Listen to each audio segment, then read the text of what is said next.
আসসালামু আলাইকুম। 1,60,000 টাকার মেগা ফাইনাল, আর এই ফাইনালটা হয়েছে চরিয়া কালীবাড়ি সলঙ্গাতে। যে দুটি দল অংশগ্রহণ করছিল, একটা হচ্ছে বগুড়া জেলা দল এবং আর একটা হচ্ছে উল্লাপাড়া খেলোয়াড় কল্যাণ সমিতি। প্রথমে মাঠে গিয়ে আগে দেখলাম দর্শকের যা পরিস্থিতি, তিল পরিমাণ জায়গা নাই থাকার জন্য বা দাঁড়ানোর জন্য। এর ভিতরে দেখলাম উল্লাপাড়া সলঙ্গার মাননীয় এমপি জনাব মোহাম্মদ রফিকুল ইসলাম খান এসে পড়েছে। এমপি সাহেব মাঠের চতুর সাইড দিয়ে রাউন্ড দিচ্ছেন এবং দর্শকদের সাথে দেখা সাক্ষাৎ করছেন। একজন এমপির অনেক দায়িত্ব, তাই তো দর্শকদের সাথে দেখা সাক্ষাৎ করা, মোলাকাত করা তার কর্তব্য।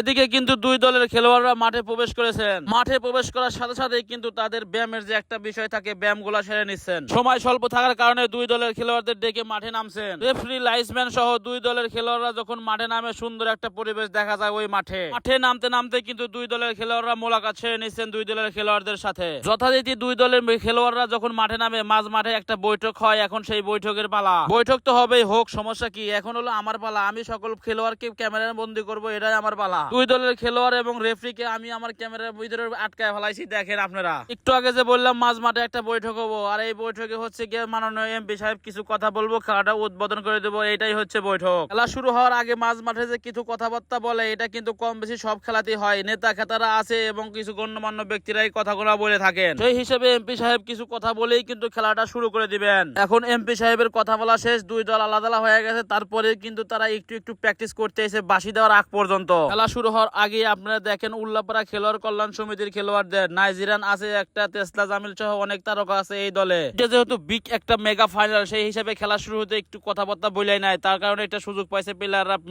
ব্যায়াম করার জন্য। ব্যায়াম করা শেষ, এখন হচ্ছে টিম মিটিং এর পালা। উল্লাপাড়া দল কিন্তু টিম মিটিং সেরে নিচ্ছেন, কিভাবে কোথায় খেলবে, কি করবে এই বিষয় নিয়ে। এরই ফাঁকে আমি আপনাদের দেখা দিই যে এই মাঠে এই ফাইনালে কত দর্শক ছিল। আপনারা একটু লক্ষ্য করে দেখেন দর্শকের কত সমাগম চতুর্দিকে। দর্শক তো দেখলেন। এইবার দেখেন প্রাইজ মানি, দুইটা প্রাইজ মানি, রানার্স আপ এবং ফাইনাল চ্যাম্পিয়নদের দুটো কার্ড আছে, যে এই দুইটা কার্ড নিয়ে চতুর্দিকে মাঠে ঘোরাফেরা করছে এই কমিটির লোকজন। যাই হোক, প্রাইজ মানির কার্ড ঘোরান শেষ। এখন দেখেন স্টেজের অবস্থা। স্টেজেও কিন্তু অনেক লোকে কারণ খেলা কিন্তু অলরেডি শুরু হয়ে গেছে। খেলা তো শুরু হয়েছে। আমি আপনাদের একটা কথা বলে রাখি, সবুজ সবুজ জার্সি ওইটা হচ্ছে রাজশাহী দল, আর এই যে নীল নীল জার্সি ওইটা হচ্ছে যে উল্লাপাড়া দল। খেলা শুরু হতে না হতেই কুড়িগ্রামের শামীম ব্যাপক একটা ইনজুরিতে পড়ে যায়। ইনজুরিতে পড়লে কি হবো, তিনি তো নাসরে বান্দা, খেলা কিন্তু চালিয়েই যাচ্ছে। এই খেলাতে বগুড়া তাদের জেলা টিম নিয়ে আসলে উল্লাপাড়া কিন্তু বিভিন্ন জায়গা থেকে প্লেয়ার কালেক্ট করছেন। উল্লাপাড়ার হয়ে খেলছেন শিল্টু, তেসলা জামিল এবং আব্দুল্লাহ পারভেজের মতন খেলোয়াড়। খেলার হাফ টাইমের আগে কোনো গোল না হলেও হাফ টাইম পরে কিন্তু 2 গোল করে লিড নিয়েছিল হচ্ছে গিয়ে উল্লাপাড়া, আর এই 2 গোলের লিড নিয়ে মাঠ ছাড়ছে কিন্তু উল্লাপাড়া, আর 2টা গোলই করেছিল কিন্তু কুড়িগ্রামের শামীম। এবার হলো পুরস্কার বিতরণের পালা।